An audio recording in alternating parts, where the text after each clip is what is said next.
Hey everyone, this is Arif, and today we are here with the first unit of CIA Part 3, in which we will be going through the entire unit or the chapter of the CIA based on the GLAM textbook. This is an overview of the entire syllabus, and today we will be focusing on strategic management and planning. It make up approximately around 7% of the entire CIA syllabus, exam syllabus, and approximately you can aim for 7 MCQs from this area of the entire book. So this is equally proportionate to the rest of the chapters within that domain. If you remember in the previous video in which we were discussing about the entire syllabus, we have discussed that we have mainly 4 domains, or you can classify under 3 domains as well. The first domain in which in part 3 in which we will be focusing on is business acumen, where IA wants you to be an auditor to be aware of the key critical aspects of the business, the terminologies, the strategies. So you have to have a good understanding of the businesses and how it operates. The second is the IT part, which you can further classify into 2. IT as a technical hardcore, and the other one is information security. And the last part is about the financial management, accounting management basically, which can be further divided into financial accounting and management accounting. The emphasis in the CIA is more on the financial accounting, obviously, because no matter which processes you review as an auditor, eventually we look at the aspect of financial impact to the balance sheet, or to the bottom line, or to the top line, which is revenue. So eventually financial management is very critical, so therefore the main focus is on the financial management. Along with that, they also touch base upon on the management accounting, which is more close to the costing and how the cost accounting happens within the company.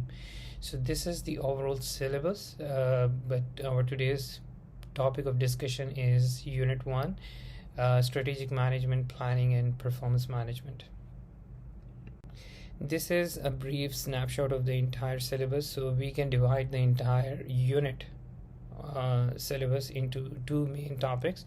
The first is about strategic management, planning and globalization. Basically here we will be discussing on 2 major aspects. One is certain terminologies we will acquaint ourselves, and the second is about certain strategies, how the business strategies are formed, and to form those strategies there are certain tools or models or concepts that are being used to devise a business strategy. So we will be understanding those concepts. The second part is dedicated toward the performance management, in which we will be discussing that how we measure the performance in order to ensure that the organization is able to achieve its objective. So this is the 2 main bifurcation and the point of discussion in the entire unit. Strategic management, if you look into the words in itself, is about that how we are managing our strategies. So basically, in order to ensure that we allocate our scarce resources more effectively, we look into certain strategies that how we can approach a business, and while doing that we also have to carry out certain activities, which is our action plan, and then we allocate our resources in order to have that competitive edge over our competitors in order to succeed in a business. The strategic management has 5 steps.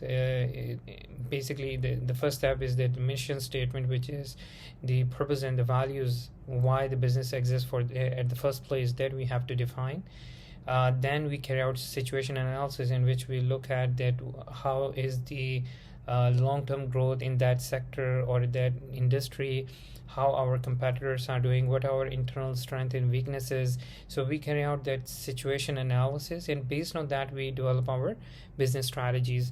Once that is done, then we implement our plans, and while doing that, we ensure that the controls are there, that we continuously monitor our activities, and eventually the feedback we should be receiving, that how we are performing. um, Apart from that, operational planning is very much important. Once we have the strategy, then we ensure that that strategy is being um, turned into tactical level operational plans, and at the very bottom operational level plans. Basically, it's a cascading effect, that we set a target, that let's say we want to achieve a 15% growth in our revenue, and accordingly we will see that how we can give sales targets to our sales team. What are the key things that we are supposed to do? Maybe we have to introduce a new product, maybe we have to extend our business operation to a new geography, and accordingly that plans is being later on drilled down to a very operational level, where individuals are being made responsible to carry out their work activities in a manner that they achieve their objectives, in order that the overall organizational objective is being achieved at the very top level. So this is how we ensure that strategically we manage our company effectively, while cascading the strategy into operational activities, and then ensuring that the monitoring and the feedback activities is keep on going and on a regular basis, in order for us to track our progress as well.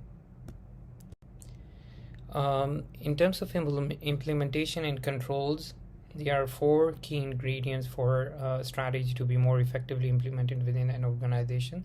The first thing is that we have to ensure that the culture within the organization is as such, where everyone is conscious about the purpose of the organization, and they are willing to dedicate themselves to the organization, and they feel a sense of entitlement, where they can go and they can work and they can contribute towards that organization or common purpose. The culture is very much important because it sets the tone, and these are the things which impliedly impact the the individual behavior. The management should be fair, and the top management should be conscious of the employees, the environment, the society, fair dealing. So these are the things which are very much important in terms of culture. Compatibility of the organizational structure with the purpose that we want to achieve. We cannot be in a dynamic market or a tech market or a startup with a very formal structure, where there is a lot of hierarchy, where there is formal approval procedures, where there are a lot of titles, where there is a need for additional resources to operate that machinery, similar to a government organization, because they have more maturity in terms of purpose and their processes, but a startup cannot have. So they need to be very dynamic and fluid in terms of changing things where they believe that it will have a greater impact. One more important thing is that we hire the right individual. We need to have adequate resources. So it drills down to competence. The competence within the organization should have in order to achieve those purpose which they are planning to, or mission. And the last thing is the controls and monitoring are very much important, so that also helps in terms of achievement of the overall organizational objectives. Always remember that the objectives of the organization flow from very top to bottom, and the controls measures flow from bottom to up, which means that we have more operational controls in order to ensure that the overall objective of the organization will be achieved. What are the key purposes of having a strategic controls? It means that we are working at the optimal level. We are using our resources very effectively. So in terms of internal and external efficiencies that we are able to achieve, and operationally we are more effective to overall manage things and to overall achieve the overall target. The second thing is why we do all these things in terms of strategic management, operational plans, in terms of implementation and control. We do it in order to have a competitive edge. Competitiveness is very much important for us to not only to survive but to thrive within the industry, within the sector, with our competitors. If you work at the mediocre within any business, then you have a big chance of getting out of the business, because there should be some unique selling point by which you can define yourself, a unique character of your business, a unique product specification, maybe your operation within a very niche market. So there should be something unique. One more key element in terms of defining the strategic competitiveness is about synergy. Synergy is basically a concept where we believe that 2 and 2 is not 5, 2 plus 2 is not 4, is basically 5. This means that when we combine our resources, we receive or we obtain multiplier positive outcome of being uniquely positioning ourselves or our activities within an organization and overall within the market. It could be through customer base, like we are focusing on certain area of the businesses. For example, I will give you an example. Ride hailing businesses, they initially started with riding services, but then they also get into delivery services. Then they were also delivering certain things to the customers, then other unique services that you can reach out to, so that could help you to get maximum sale out of your unique business activity. Your market could be a selling point. For example, if you are geographically located in a market where you have a monopoly or you are among the top player and you are uniquely positioned or have access to wide location within the geography, so with your business you can start banking services, you can start some other kind of services because you have the reach to the customer. Tech could be another example. So there could be multiple ways by which you can drive your strategic competence. Customer base is that where you are targeting your customers. Value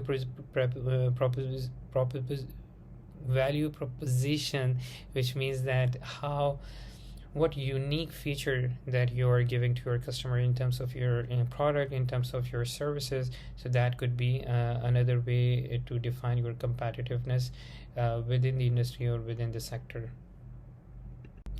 So now let's discuss about competitive strategy. So let's say if you want to enter or you start a business, what are the things that you would be needing in order to form a good business strategy?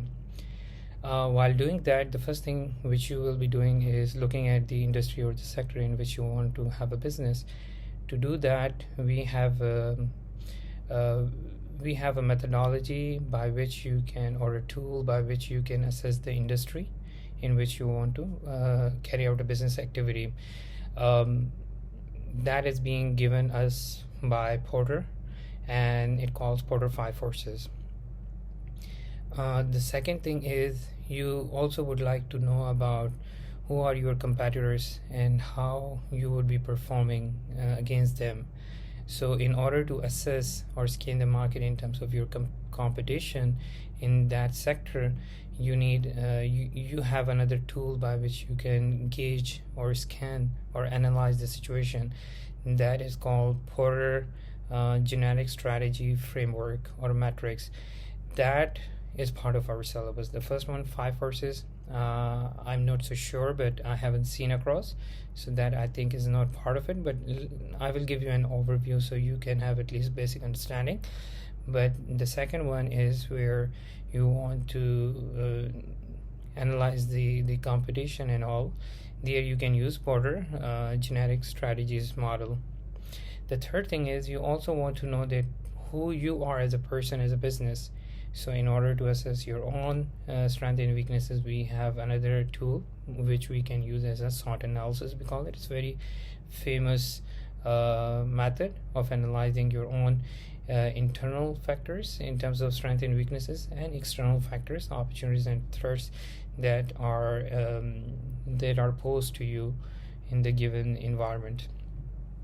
So the first one, Porter 5 forces, have 5 elements in which you try to understand when you are scanning the industry or the sector, that who are the customer, what is your bargaining power, who are your suppliers, what are their bargaining power, what are the barriers for a new entrant to get into that sector, who are your competition, and overall your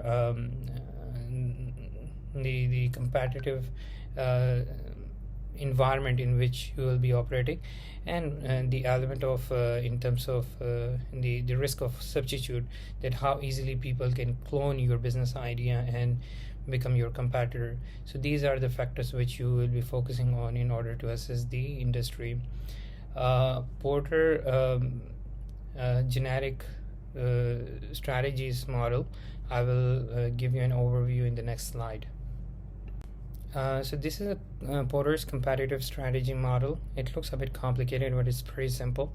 Whenever you are thinking of a competitive strategy for a business, you think from 3 dimensions.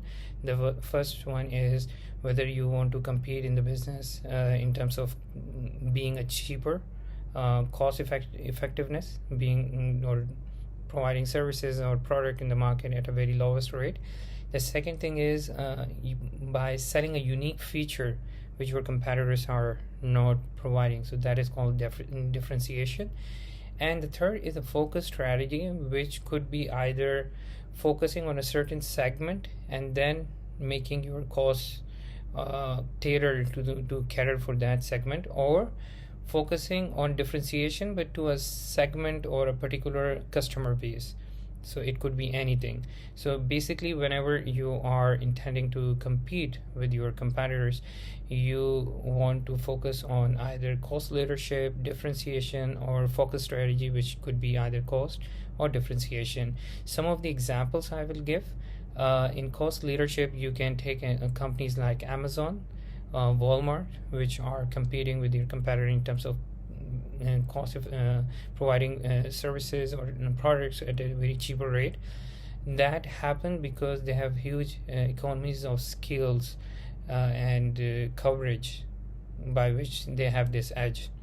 Differentiation could be Tesla, because they were the first one in the EV sector, or the first biggest one, or the renowned one, or the one who had more have done R&D and bring a product at a very reasonable cost, when the other options were extremely expensive in the market. So it could be Tesla or Apple. Cost focus could be, let's say you want to focus on a niche. Maybe you want to provide charter plane services to a niche, highly net worth individuals. So that could be something. Differentiation focus could be that you specialize in a certain area for a certain level of customer. For example, you want to be a dress designer for a unique for unique occasions, maybe for weddings only, for party wear or something similar to that. Or maybe you have a cosmetic products which addresses certain type of skin, or which addresses certain age of people or a sector of people. So that could be a thing. So this is how you form your strategy. If you are somewhere in the middle of all, it's not a good thing, because anyone can come in the business and can beat you up, and eventually you will be out of the business. So you have to be somewhere at the extreme of one quadrant of this model. Whenever we talk about cost leadership and differentiation, we have a wide range where we can have the whole industry or sector. But whenever we want to be at a focus strategy, then we have to be servicing or providing our product or services to a very niche group of people or segment. So this is something important, and this is competitive strategy. by which you can analyze the situation, and then you form a business strategy by which you can have a competitive edge over your competitors. So now you analyze your industry and sector through Porter 5 forces. You analyze your competitor through Porter's genetic strategy. But what about your own self, your own business? In order to assess your own internal strength and weaknesses, you go for a model which is SWOT analysis, which has 4 components, which could be divided into 2 halves. So the first 2, one, strength and weaknesses, is basically your internal assessment, that what are your key strengths as a business, what are your key weaknesses as a business. And then the other part is opportunities and threats, which is about scanning the environment, and you focus on the external factors, that how you can optimize your opportunities and fight against the threats. So this is another model. I will just show you the picture in the next slide. So you can use this model. This is how it works basically. So whenever you are carrying out a SWOT analysis in your business, you will have 4 areas where you'll be focusing on your strengths, weaknesses, opportunities, and threats. And you want to try to transform your from your threats into opportunities by devising certain strategies through which you can optimize your competitive edge and compete in the market. So this is a simple model which you can use to analyze your internal strength and how you can use your internal resources to tap on the opportunities in the external environment. This is another method of analyzing your strategic outlook towards your businesses. Growth share matrix is another approach which you can deploy. But let's have a quick overview of what are the other strategies and where this strategy growth share matrix fits in. The first one was Porter 5 forces, which we use to analyze the industry and the forces in the industry. The second one was Porter genetic strategy matrix, which we use to compete with our competitors. The third one was SWOT analysis, in which we carry out the internal and external environment analysis. And the fourth one, BCG growth share matrix, is basically the concepts by which we want to assess our business, and within the business we can see how our business units are functioning. This could be applied in different dimensions. For instance, if you are working in a big group and you want to see that whether certain area or certain businesses within that group, how they are performing, and how you want to have a strategy for each area of the business. Because if you are have 4 companies and all are working in different sectors, so you need to have a tailored strategy for each businesses. Having said that, you can also apply this BCG growth share matrix to different products. For example, you or different services that you have launched. For instance, if you launch 4 different products or 4 different strategies, then you want to assess that which one is working or not. At individual level, you can apply this method to your investment strategy, that you have invested in 4 asset classes, and now you want to assess how these asset classes are working and whether you want to exit from any of the asset class or focus on the other. So this can be applied in a different way. It's a generic concept, but it's an amazing concept because this is how the businesses also devise their strategy, whether to invest in certain sector or certain area of the business or not. So it comprises of 4 components. It's pretty simple and straightforward.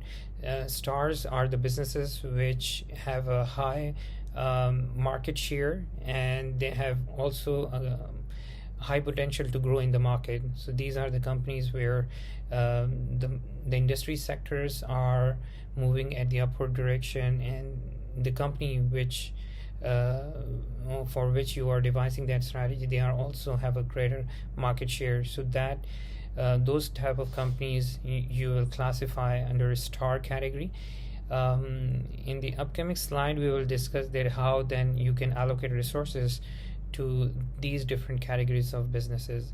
The second category is cash cow. Cash cow are the businesses with the low market growth because the industry is getting mature, and but you have a high market share. Maybe you are in the top 2 or top 3 market leader in that sector. So those companies we can classify under cash cows. Dogs are the one which have a low market share and they are in a low growth industry, so you do not want to get into that stage, or maybe the industry or the sector is dying, so in that companies you eventually try to exit from. The fourth one is question mark. Question mark are the businesses that are with a high market worth but a low market share. So there is a potential to grow in that market, but you haven't yet gone through. You can also classify that question mark. Eventually, we try to turn them into stars, and eventually they, with the maturity of that sector, they turn into cash cow, and eventually, declining if there is a technological disruption, then they turn into dogs, and then we exit. This concept you can apply your investment strategies, because you want to be your certain investments could be into cash cows, for example in the real estates where you do not, where there is less of market share but you want to have a regular income, or stars where you could optimize on any new business area. Dogs could be any investment class that is pretty much with the low growth and low market share. Market share could not be relevant in your personal investments, but market growth, I would classify the bonds into it. Especially these days, it has a better interest rate, but it's generally give you a very low returns. And question marks could be an area of businesses. If you see cryptocurrency in the past, could be question marks. So it can turn into a star, it can turn into or backfire you and can turn into dog. So that you have to be very much mindful about. So once you classify your businesses into these 4 categories, then you allocate your scarce resources according to the classification. For example, you want to hold your investments in the cash cows and the stars, because the cash cows bring you cash flow and the stars has a greater potential to double your investments and bring more cash to you. Build strategy is for question marks. These are the companies which you see a great potential to grow, but since they do not have the market share, so you have to deploy more resources, more investments into that company in order to turn them into a star. Harvest strategy is basically for the cash cow, because most of the time what happened that certain industries or sectors, they reach to their maturity and eventually there is no further technological advancement, or maybe it will eventually die and they will turn into dogs. So that's where you want to just harvest the cash flow. Divest strategy is basically where you see that businesses are not performing well, the industry is dying and you do not have enough market share, so you do not want to invest your scarce resources, your personnel, your finances, your energy in those areas. It's better to focus on the areas where you can have more competitive edge or where there is more room to grow. So in those area of the businesses you try to exit from. So this is how the BCG growth share metrics look like.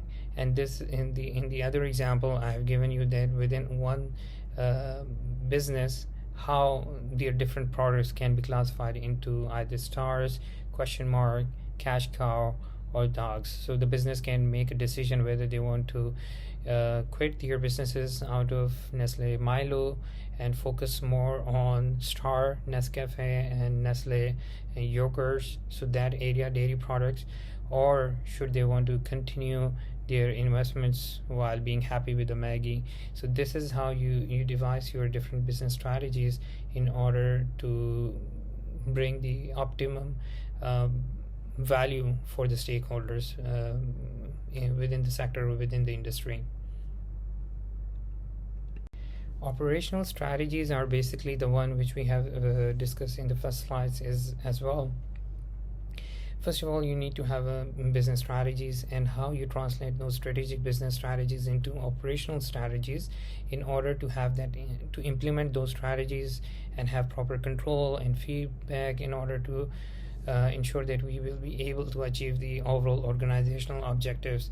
So there are five components to the operational strategies. The first one is the cost strategy, that how you manage your cost. Quality strategy, to what optimal level you want to ensure that to have that quality. Delivery strategy, accessibility, flexibility strategy is where you have to change your business dynamics, maybe your product, your services, or your business model based on certain external or internal circumstances. And service strategies, that how you want to differentiate yourself from your peers. So these are the strategies which you focus operationally in order to ensure that your strategic objectives are being met within the organization. There are certain more concepts that we need to be aware of when we talk about where we have talked already about the strategies in the operation, the strategic matters of the company and the operation strategies. Globalization, multinational, and the global environment. So basically, if we know after the advent of the internet and we know every company has a website these days, so it's pretty much that we are globalized by nature, and it's even cheaper to be global these days and to provide your services across different geographies and countries. So globalization refers to the increasing interconnectedness and interdependence of the world economies, culture, and population. So the initial concept was that we are a global village where we can buy and sell products into different geographies with ease. And the MNCs were the businesses which operate in multiple countries, and they have their own challenges, but they also try to reap the benefit of working in different geographies. If a company have more than 25% of their income driving from more than one country, then we can call them a multinational company.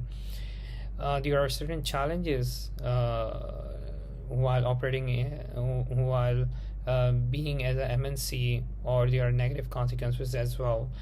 There are two aspects of looking at. Sometimes what happened that the company in itself use certain key elements to their advantage. For example, they try to keep their head offices in tax-free jurisdiction to avoid taxes. Sometimes they produce in countries where the labor is cheaper, and thus the countries where the labor is higher, they lack the employment opportunities, and sometimes it works as well, because countries which cannot produce, now they have a foreign company which wants to enter in that market and give them a product or services which they can never previously have access to. So there are positive and negatives. We use the same mechanism to manage the operations of MNCs as a local company, because the certain key area of the activities remain the same: the planning, the organizing, leading, and controlling part. So it's not that different. It is just that how we set up the company in itself, and obviously we have to work being a company with a positive intention to serve the community, not only to serve our shareholder. So in the previous slides, we have already covered the section 1, which is about more strategic strategies, operational strategies, and certain approaches or methods that we can use to form a strategy for our business.